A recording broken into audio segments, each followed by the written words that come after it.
Hi there, Heather Ferber, Langlois Vital Nutrition Center in Brookfield, Wisconsin.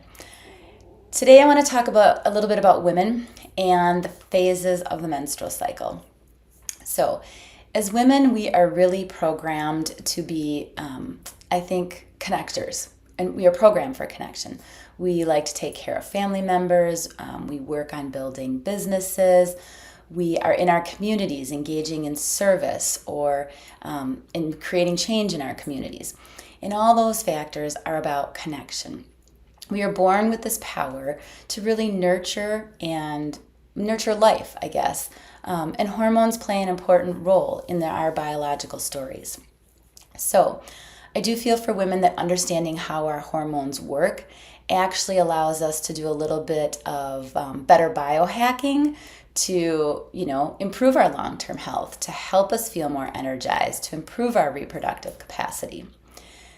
Unlike men, our women's hormone cycles are cyclical and more rhythmical. And the perfect example of that is menstruation.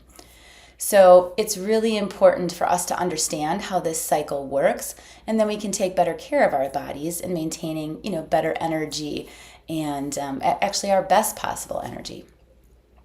What I love about today's modern world is that it does offer us some technology to help in, tracking our cycles. So there's all these different types of apps out there now that you can use, and then that can help guide you to adjust, your stress levels, your workload levels, your diet, your exercise, as it all pertains to your cycle. A couple of the apps that I've seen clients liking and using as of late one is called Clue, C-L-U-E. There's also a paid version with more features and bells and whistles, and that's called Clue Plus.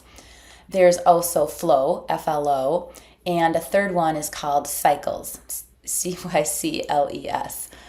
So some of my clients even prefer the old-fashioned paper method, and that's a great option too. It can keep you on track. You can use your calendar, or if you're working with me, I give some of my clients a printout tracking sheet if they prefer the paper method, or just a little notebook will do. Modern day technology also offers us LH strips that you can purchase on Amazon. These are urine test strips which can help indicate if you are ovulating. You can do basal body temperature charting with just a digital thermometer. And they even have devices that you can now wear that will monitor your body temperature to help you predict if you are ovulating. So many different tools that we did not have a decade ago. I recently read a book by Dr. Molly Maloof called The Spark Factor. And in her book, she refers to the menstrual cycle sort of as following the seasons. And while it's not quite just as simple as this, I do really like her analogy, and I want to share a couple thoughts today about the first season or the first phase of the menstrual cycle, which is menstruation. Dr. Maloof calls this kind of like the body's winter phase. Fertility pauses as the uterine lining sheds and your body rests. So this phase typically begins on day 1 of bleeding, and it usually lasts about 6 days. Estrogen and progesterone are at their lowest point, and this is while the lining actually sheds. Your energy may be lower during the first half of menstruation, so it's good to plan accordingly for how you feel and giving yourself adequate time to rest. As for fitness, even though your hormones may be lower at this point in time, it doesn't mean that you can't participate in some type of physical activity. It just means that you need to be more aware if your body is craving rest, and perhaps you want to use more gentle exercises during this phase to help combat stress. Since estrogen is lower during this phase, you may find that your body is more insulin resistant, so it's not the ideal time to be carbohydrate loading. Cortisol levels may also be higher, which also contributes to insulin resistance. So again, think more low carb during the menstrual phase. This is the ideal time to introduce foods that are rich in iron and vitamin C.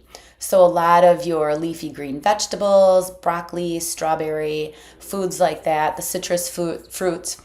Also the iron-rich foods like your grass-fed beefs, your wild-caught fish, organic liver. Those are all great options as well that are rich in iron.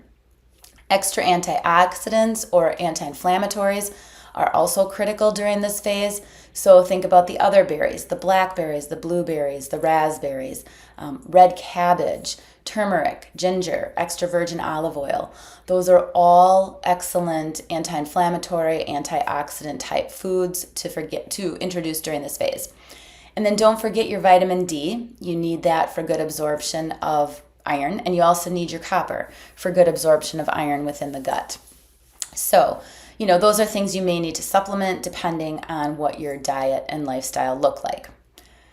So, I am going to continue this story in the next couple videos as we talk about the 3 more remaining phases of the menstrual cycle. And don't forget to come and see me this Wednesday, February 28th, in the office at noon for Healthy Hormones, Happy Life. Have a great day.